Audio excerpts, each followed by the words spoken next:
Hey guys, Jonathan here, and today we're taking a look at the 2026 LEGO DeLorean set and figuring out how we can change it into the Part 3 model. Now, of course, I've got a full review of the set as it comes out of the box on the channel now, and in the actual set, you can build it from Back to the Future Part 1, or you can turn the wheels down to build it from Back to the Future Part 2.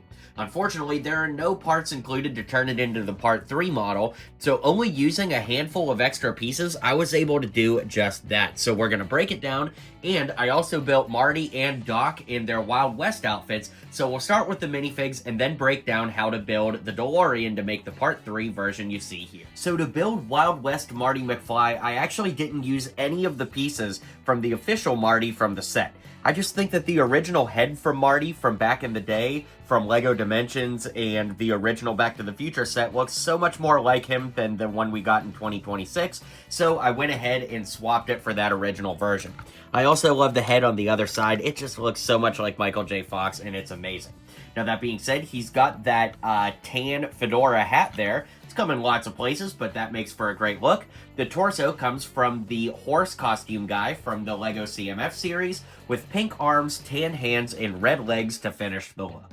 Comparatively, for Doc Brown, I actually did use the actual head that they gave Doc in the set, and I really like that. Of course, he's got a white bandana around his neck there, but I flipped it around so it looks a little more like the movie and doesn't quite cover his face. The torso and legs come from General Dodonna from LEGO Star Wars, with a dark brown fedora, and of course I gave him a big musket rifle there, which looks awesome.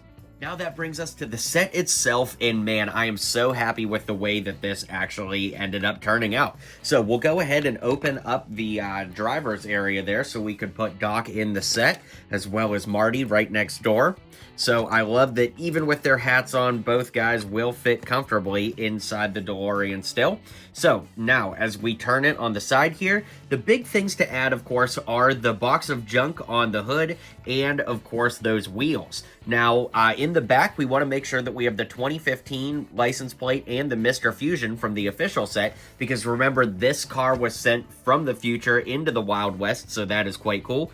Maybe that roof doesn't fit on there quite as well with the hats on as I thought it did. It's good enough. You could always take the hats off, too. In fact, I will do just that to illustrate my point. But that being said, oh no, the hair doesn't fit with the bandana. Okay, Doc, you're going to be bald on this one. Sorry. Okay, anyways, the big question is, of course, where do we get these wheels from? And as you can see in the official set, it comes with the very cool printed DeLorean hubcaps, which look great. But then on this one, we need to pull the wheels out, and you'll see that it's just a 2x2 tile with the hole in the center, and of course you get that nice silver center there too, and those come from the headlights from the Corvette LEGO Icon set. So thankfully that Corvette has 4 headlights up front, so we get 4 in that one set. Of course you could source it on Bricklink, they're probably like $1 or $2 a piece, but if you have that Corvette, which is where I got my pieces from, they literally work perfect. And I didn't even realize that the tires themselves actually have just the slightest bit of silver gray trim around the outside, which kind of helps it look like the white walls from the movie.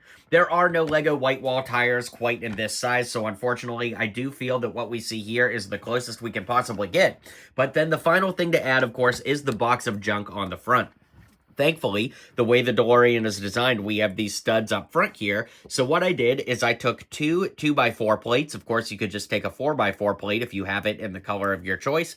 And I just added some random silver kind of junk on top of it.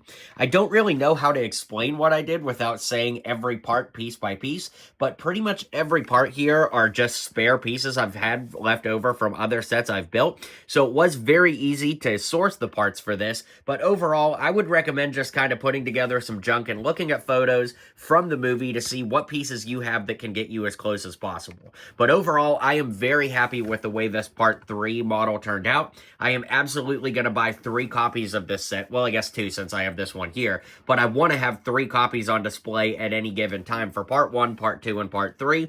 So I'm definitely going to leave this car the way you see it now for display. But yeah, this was so much fun to put together, and I hope you guys really like it. So let me know your guys' thoughts, and we'll go ahead and round out the video now. Alright guys, be sure to hit like and subscribe down below if you haven't already. I have more Back to the Future LEGO videos planned for the channel, so stay tuned for those, and I'll see you guys on the next video.